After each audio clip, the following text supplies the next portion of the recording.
James Watt ने कहा 5 वर्ष का बच्चा बिगड़ जाए तो मां का दोष, 10 वर्ष का बच्चा बिगड़ जाए तो पिता का दोष, 15 वर्ष का बच्चा बिगड़ जाए तो समाज का दोष, 20 वर्ष का बच्चा बिगड़ जाए तो राष्ट्र का दोष, और 25 वर्ष का बच्चा बिगड़ जाए तो समझना कि समूचा विश्व को दोष लगा। लेकिन पहले मां पर निर्भर दिया। अरे मां, तुम मुंह से गंदा मत बोलना कभी। एक बार हम जा रहे थे, रास्ते से मोटरसाइकिल अस्थिर हुआ, क्योंकि इतना जर्किन आया ना रोड में, इतना बड़ा बड़ा जर्किन दे दिया था कि मोटरसाइकिल एक के बांस पर रुकता था। तो एक मां कहती थी, गाली बकती थी, कोढ़िया। हम मां से पूछते हैं, मां कोढ़िया किसको कह रही? कहा हम अपना दुल्हा को कहते हैं। बाबा जी, आपको क्या लगता है? जो पत्नी अपना पति को कोढ़िया कहे तो वह पत्नी कैसी है? संस्कार का कितना गड़बड़ है। केवल सिंदूर लिए हो, बाल बच्चा पैदा किए हो, पति को कभी सम्मान नहीं देती हो, ऐसा ही पत्नी अपना पति की आयु का छीन करती है। जो पत्नी अपना पति के रहते हुए पर पुरुषों का भोग करती है, चाहे वो अपना पुरुष हो कि बाहर का पुरुष हो, तो अपने पति की आयु को चाट रही है। विचार कीजिए, अपना पति की आयु को चाट रही है। जो पुरुष पाप करती है पत्नी के रहते, बेटा के रहते, बेटी के रहते, वह पुरुष पाप करता है तो वह पाप उसके बेटा पर पड़ता है। इसलिए पाप करने वालों सावधान, अपनी इंद्रियों को संयम करो, अपने चरित्र को बलवान बनाओ, अपने चरित्र को बलवती बनाओ। स्वामी विवेकानंद को हिलाने के लिए आया विदेश से कि देखें, स्वामी विवेकानंद केवल भाषण को नहीं झाड़ता, इतने प्रकांड विद्वान स्वामी विवेकानंद और इतने चरित्रवान हुए। जब शिकागो की धरती पर केवल 0 पर बोले तो 7 दिन 7 रात तक प्रवचन चलते रह गया, लेकिन 0 पर समाप्त नहीं हुआ।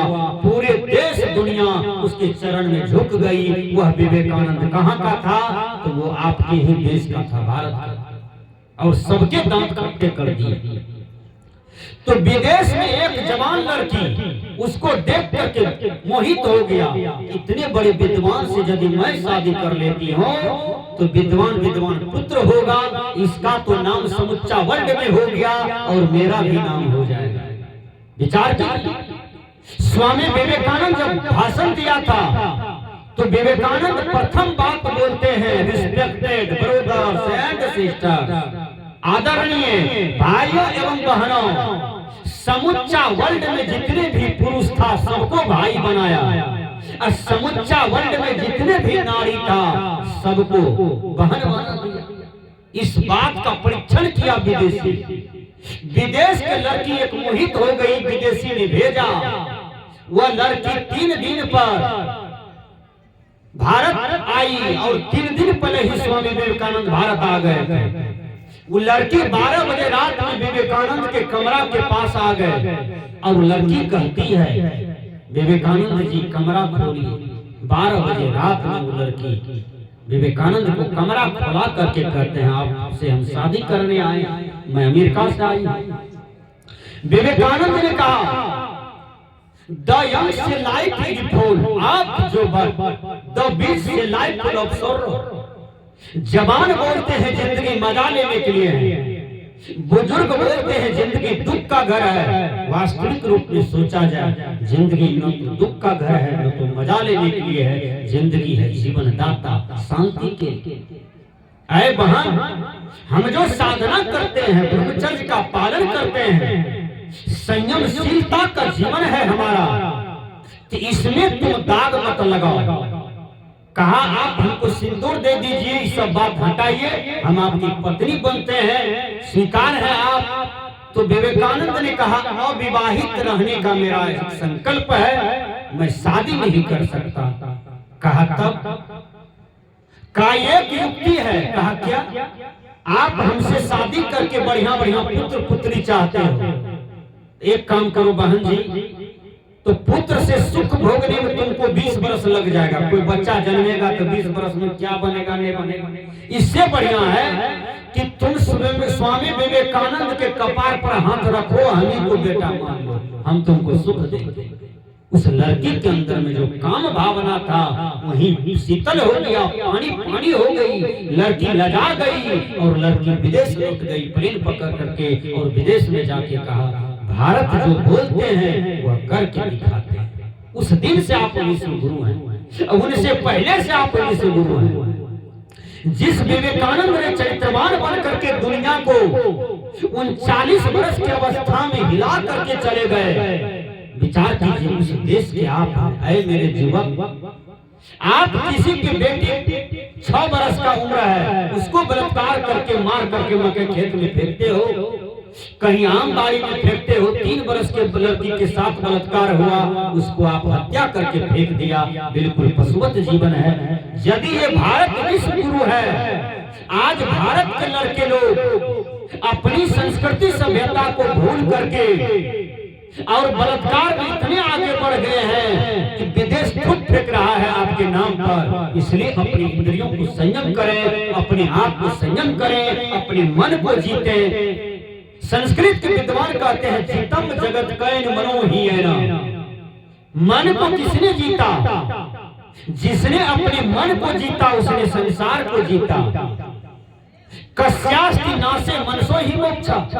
किसके नाश में मोक्ष है? कहा मन के नाश में मोक्ष है। इसलिए जिस बच्चा को जन्म देते हैं उसको संस्कारी बनाए। मैंने कहा संस्कारी का मतलब होता है, एक बार हम रास्ते से जा रहे थे, एक बच्चा दौड़ करके आया, वो कहता है प्रणाम बाबा, तो मैंने भी कहा प्रणाम। दूसरा बच्चा दौड़ करके आया, वो कहता है नमस्कार बाबा, तो मैंने भी कहा नमस्कार। तीसरा बच्चा दौड़ करके आया, वो भी कहता है दंडवत बाबा, हमने भी कहा दंडवत। चौथा बच्चा दौड़ करके आया, वो कहता है ढंढोर बाबाजी ढंढोर। हमने कहा चिल्लर मारा, ढंढोल तुमको किसने कहना सिखा दिया? ढंढोल का मतलब क्या होता है? छठा बच्चा दौड़ करके आया, वो कहता है साहेब बंदगी बाबा। शब्द भी अच्छा लगा सुनने में, उसकी नम्रता, उदारता, प्रभुता, लघुता, चारों चीज देख करके हम दंग रह गए कि जरूर इसका माता पिता संस्कारी होगा, इसलिए यह साहेब बंदगी किया। अरे झुको, माता पिता के चरण में झुको शाम सुबह। आरती कुत्ता को, नाद को, गाय को, भैंस को, मट्टी के थुम्बा को दिखाते हुए कोई जड़ पूजा होगी। शाम सुबह आरती माँ बाप को दिखा दो, ये आपकी वरदान है, ये आपकी चेतना जगी हुई है। जिस माँ ने आपको जन्म दिया, 9 महीना पेट में रखी, वह माँ आपका साक्षात दुर्गा है, साक्षात काली है, साक्षात मदरसा सहजोबाई है। उस माँ का प्रणाम करो। वह पिता को प्रणाम कीजिए जिसने ईटा भट्टी में काम करके आपके काया को पोसा है, मजदूरी मेहनत करके आपके जीवन को पोसा है, आपको डॉक्टर मास्टर बनाया, बढ़िया नेता बनाया, बढ़िया साधु बनाया। वह पिता को आप परम पूजनीय मानिए। संसार में कहीं कोई भगवान नहीं है, कहीं कोई ऊपर वाला नहीं है, सब कुछ यही नीचे वाला है। इंग्लिश के विद्वान ने कहा कनाइस the searching find out God testament. मनुष्य बाहर में परमात्मा खोजता है, ये उसकी महाभूल है। तो कहा कबीर साहब ने कहा मोको ढूंढ कहाँ ढूंढे रे बंदे, मैं तो तेरे पास में। मोको कहाँ ढूंढे रे बंदे, मैं तो तेरे पास में। यह विषय स्पष्ट हो जाता है। एक लकड़हारा और उसकी पत्नी लकड़हरनी दोनों जंगल में लकड़ी बीच रहा था। ठीक से सुनिए, तो जंगल बीच रही थी, जंगल चुन रही थी, तो संध्या आ गई। संध्या मतलब शाम, शाम होने वाला था।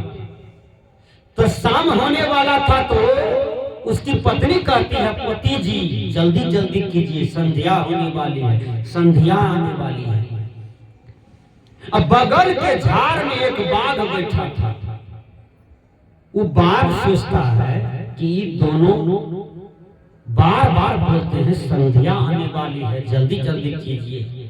इसका मतलब है कि जरूर कोई बलवान चीज है संध्या, कहीं आ जाएगा उसी के डर से दोनों भाग रहा है। अब कहीं आ गया, कहीं हम ही को पकड़ लिया, तब हम कहां भागेंगे? भगवान सोच रहा है।